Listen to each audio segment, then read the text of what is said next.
नमस्कार दोस्तों, crime story channel पर मैं राजेश आपका स्वागत करता हूं। दोस्तों, आज मैं आपको अपराध की जिस वारदात के बारे में बताने जा रहा हूं वो वारदात है इंदौर मध्य प्रदेश से। तो चलिए दोस्तों, इस वारदात के बारे में हम लोग विस्तार से जानते हैं। बबलू यानी कृष्णेंद्र हट्टा कट्टा लंबी चौड़ी कदकाठी का लगभग 45 वर्ष का एक बलिष्ठ व्यक्ति था। चेहरे पर घनी दाढ़ी मूछे, बड़ा माथा और चमकीली आंखें ही उसकी खास पहचान थी। पेशे से वो ट्रक ड्राइवर था। काम के सिलसिले में अक्सर कई दिनों तक घर नहीं लौटता था। हालांकि इसकी सूचना वो अपने बीवी बच्चों को फोन पर जरूर दे देता था। वो मध्य प्रदेश में इंदौर के बाणगंगा इलाके के अंतर्गत उमरी खेड़ा के पास कांकड़ का रहने वाला था। परिवार में पत्नी सुनीता और 2 बेटे थे। उनमें बड़ा बेटा 19 साल का प्रशांत और छोटा बेटा निशांत 12 साल का था। उसके एक सप्ताह से घर नहीं लौटने पर पत्नी सुनीता ने 14 फरवरी 2022 को बाणगंगा थाने में शिकायत लिखवाई थी। शिकायत में उसने बताया कि उसका पति कृष्णेंद्र उर्फ बबलू 7 फरवरी से ही घर नहीं लौटा है। पति ने फोन करके देर से आने की सूचना तक नहीं दी है। पुलिस ने सुनीता से पति के बारे में कई सवाल पूछे। उन सवालों में पति के किसी के साथ पुरानी रंजिश से लेकर उसके साथ व्यक्तिगत रिश्ते तक के बारे में कई सवाल थे।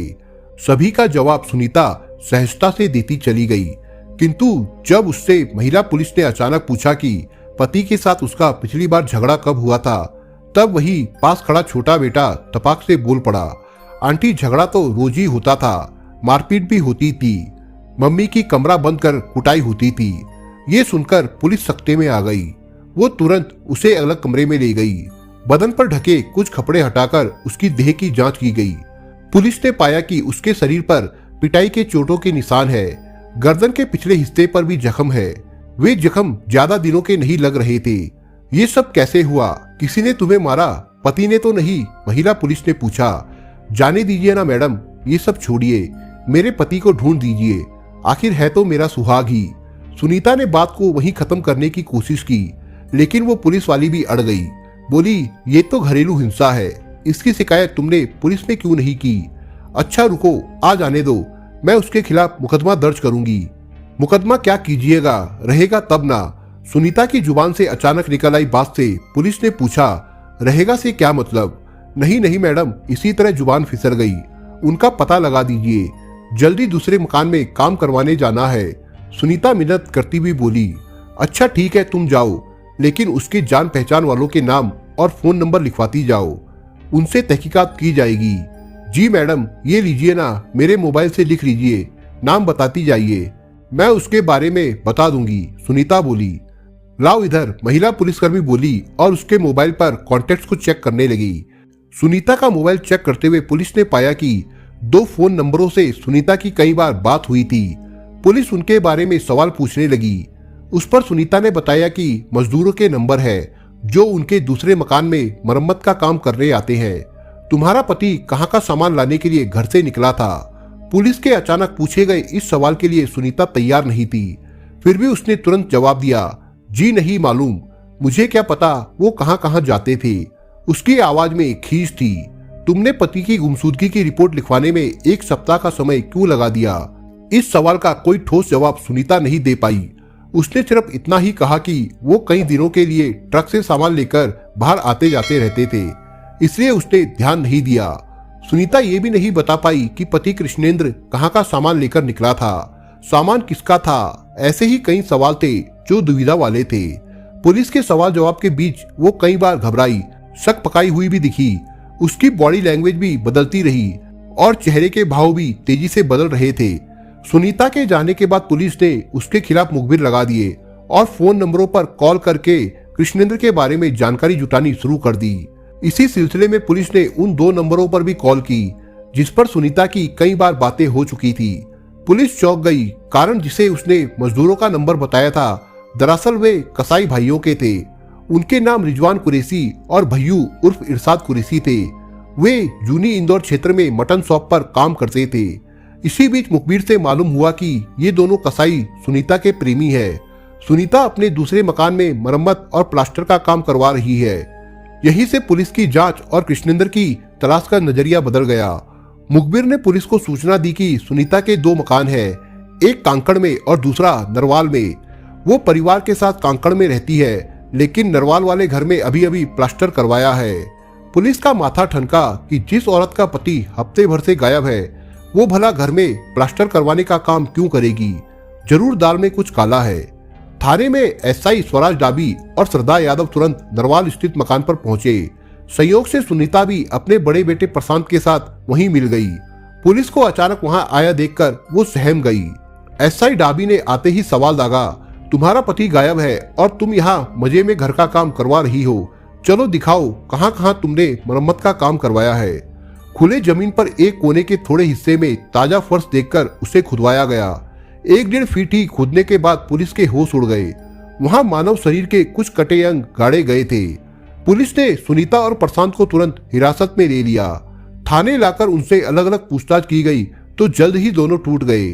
उसके बाद उन्होंने जो सनसनीखेज वारदात का खुलासा किया, उसे सुनकर पुलिस भी भौचक्की रह गई। दरअसल जिस कृष्णेंद्र उर्फ बबलू की गुमशुदगी की रिपोर्ट सुनीता ने 14 फरवरी को ये कहकर दर्ज करवाई थी कि वो 7 फरवरी से गायब है, उसका सुनीता और उसके 2 प्रेमियों ने मिलकर 5 फरवरी को ही कत्ल कर दिया था। बाद में उसके शव को ठिकाने लगाने में बेटा प्रशांत भी शामिल हो गया था। सुनीता के दोनों प्रेमी रिजवान कुरैशी और इरशाद कुरैशी ही थे। उन्होंने बेहोश कृष्णेंद्र को मटन काटने वाले चॉपर से काटकर कई टुकड़ों में कर दिया था। उन्होंने कुछ टुकड़े जंगल में फेंक दिए, जबकि कुछ सुनीता के नरवाल वाले घर में गड्ढा खोदकर दफना दिए। बाद में सुनीता ने मजदूर बुलाकर वहां का फर्श बनवा दिया था। एक सवाल था कि आखिर सुनीता ने अपने पति की हत्या क्यों करवाई। इस बारे में सुनीता ने जो कहानी बताई वो कुछ इस प्रकार से निकली। ट्रक ड्राइवर कृष्णेंद्र की पत्नी और 2 बेटों की मां सुनीता उर्फ सोनू एक कारखाने में काम करती थी। वहीं उसकी मुलाकात रिजवान कुरैशी से हुई थी। मुलाकातें पहले दोस्ती में और फिर शारीरिक नजदीकियों में बदल गई। सुनीता का पति ट्रक चलाता था, कई कई दिनों तक घर से दूर रहता था। इसके अलावा उसे शराब पीने की लत लगी हुई थी। वो जब भी घर लौटता तब शराब के नशे में ही होता था। उसका असर बड़े बेटे प्रशांत पर भी हो गया था और वो भी शराब पीने लगा था। कृष्णेंद्र जब तक घर में होता एक तूफान की तरह माहौल बना रहता था। सभी उसकी आदतों से डरते थे, उसकी रौबदार आवाज से थर्राते थे। सुनीता तो भीगी बिल्ली बनी रहती थी। छोटी छोटी गलतियों पर सुनीता समेत बच्चों को भी डांटता रहता था। हालांकि वो घर की सभी जरूरतें पूरी करने में कोई कटौती नहीं करता था। घर के खर्च के लिए जब भी सुनीता या बच्चे पैसे मांगते थे वो उन्हें दे देता था। यही उसकी एकमात्र खूबी थी, जबकि वो परिवार के सभी सदस्यों की नजर में बुराइयों का पुलिंदा था। बात बात पर गुस्सा हो जाना उसके स्वभाव में शामिल था। सुनीता से तो हमेशा किसी न किसी बात पर लड़ाई हो जाती थी। वो उस पर हाथ उठा दिया करता था। बच्चों के सामने भी वो सुनीता को कई बार पीट चुका था। इससे सुनीता के मन में पति के प्रति नफरत पैदा हो गई थी। पति से उसे प्यार नहीं मिल पाता था। यही वजह थी कि सुनीता ने रिजवान की ओर अपने कदम बढ़ा लिए थे। सुनीता पति की गैर मौजूदगी में रिजवान को घर बुलाने लगी थी या फिर दूसरे खाली पड़े मकान में मिलने चली जाती थी। ये सब पति और बेटे की पीठ पीछे चलता रहा। यही नहीं, सुनीता ने रिजवान के भाई इरशाद से भी नजदीकियां बढ़ा ली, ये जानते हुए भी कि वो गलत राह पर चल पड़ी है।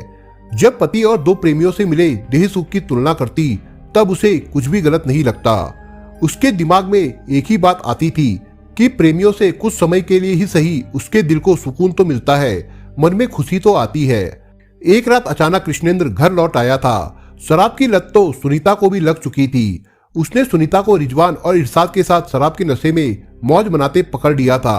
उस रात सुनीता ने अपने बेटों को दूसरे मकान पर भेज दिया था। सुनीता की रंगरलिया देख कृष्णेंद्र आग बबूला हो गया।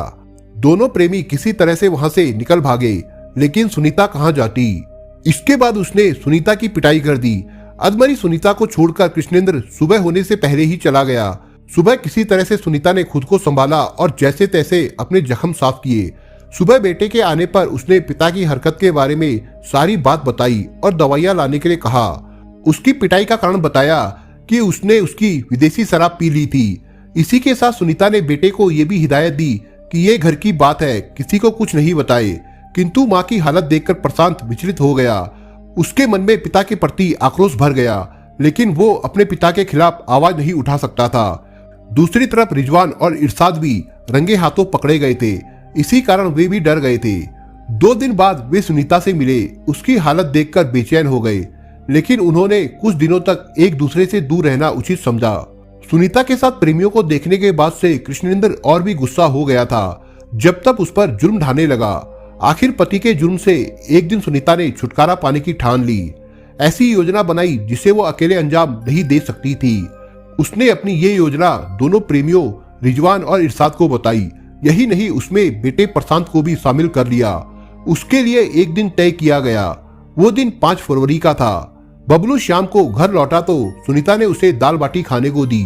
उसे पता था कि दाल बाटी कृष्णेंद्र को काफी पसंद थी। वो तुरंत खाने बैठ गया, मगर इस खाने के तुरंत बाद उसे नींद आने लगी और वो जमाई लेने लगा। तुरंत बिछावन पर चला गया। दरअसल सुनीता ने उसके खाने में नींद की गोलियां मिला दी थी। सब कुछ योजना के अनुसार हो रहा था। कुछ समय में ही रिजवान और इरशाद भी वहां पहुंच गए। दोनों ने मिलकर कृष्णेंद्र को साथ लाए तेज धार वाली छुरी से कत्ल कर दिया। फिर चॉपर से उसके हाथ, पैर, सिर और धड़ सब अलग कर दिए। बाप के शरीर के टुकड़े करने में बेटे प्रशांत ने भी कातिलों का हाथ बटाया। कृष्णेंद्र के शरीर के काफी टुकड़े उन लोगों ने पॉलीथीन की थैलियों में भर लिए और देव गुराड़िया के नजदीक जंगल में ले जाकर फेंक आए। बाकी बचे टुकड़े सुनीता को ठिकाने लगाने के लिए दे दिए। ये 5 फरवरी 2022 की रात की घटना है। तब तक रात काफी हो गई थी। दूसरे दिन यानी 6 फरवरी की सुबह सुनीता ने पड़ोसियों को नरवल वाले घर पर जाने की बात बोली। उसने बताया कि वहां उसे कुछ मरम्मत का काम करवाना है। कृष्णेंद्र के धड़ के बचे टुकड़े एक प्लास्टिक के ड्रम में भर लिए और उसके ऊपर कुछ बर्तन रख दिए। वहां पहुंचकर उसने सेप्टिक टैंक की मरम्मत के बहाने मजदूरों से गहरा गड्ढा खुदवा लिया। गड्ढा खोदकर मजदूर शाम को चले गए। उनके जाने के बाद सुनीता ने कृष्णेंद्र के शव के टुकड़ों को एक बोरे में डालकर गड्ढे में नमक के साथ दफना दिया। कुछ दिन बाद जब उसने उस जगह पर फर्श बनवाने के लिए फिर से मजदूर बुलाया, तब पुलिस के मुखबिर को इसकी भनक लग गई। पति की हत्या करने का सुनीता को कोई अफसोस नहीं है। उसने पुलिस को रूखेपन से बताया कि हत्या नहीं करती तो और क्या करती ऐसे आदमी का, जो उसे मारता पीटता था और गालियां देता था। सुनीता और उसके बेटे प्रशांत से पूछताछ करने के बाद पुलिस ने उन्हें कोर्ट में पेश करके जेल भेज दिया। इसके बाद पुलिस अन्य आरोपियों को भी खोजने लगी।